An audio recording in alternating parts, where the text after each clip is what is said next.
ఏమండి, నేను చీర కొనుక్కుంటాను, నాకు డబ్బులు ఇరా. నేనేం కొన్నమ్మా, ఎప్పుడు చూసినా నైటీతోనే ఉంటున్నావు కదా. నిత్యం నైటీతోనే ఉంటాను కదండి, అయినా నాకు చీర కొనరా? ఏదైనా ఫంక్షన్ కి మీరెంతో ప్రేమగా కొనిచ్చిన పట్టు చీర కట్టుకుని వెళ్తాను. ఇంటికి వచ్చిన వెంటనే మీరెంతో ప్రేమగా కొనిచ్చిన పట్టు చీర ఎక్కడ పాడైపోతుందని వెంటనే నైటీ వేసేసుకుంటాను కదండి, అయినా నాకు చీర కొనరా? పిల్లలు ప్రొద్దున టిఫిన్ తిన్నాక వాళ్ళ మూతి ముక్కు తొడవడానికి కూడా నా నైటీనే వాడతాను కదండి, అయినా నాకు చీర కొనరా?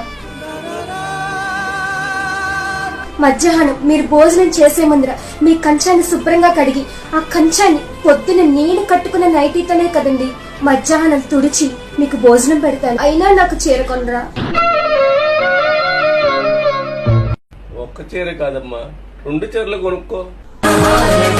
ఆ చీరల షాప్ లో నైటీలు కూడా అమ్ముతారండి. చీరకు బిల్లు పే చేశాక నైటీలు తీసుకోరా మేడం అని అడుగుతున్నారండి. ఒక్క 6 డజన్ నైటీలు తీసుకుంటారండి. 6 నైటీలు కాదమ్మా, 10 నైటీలు కొనుక్కో.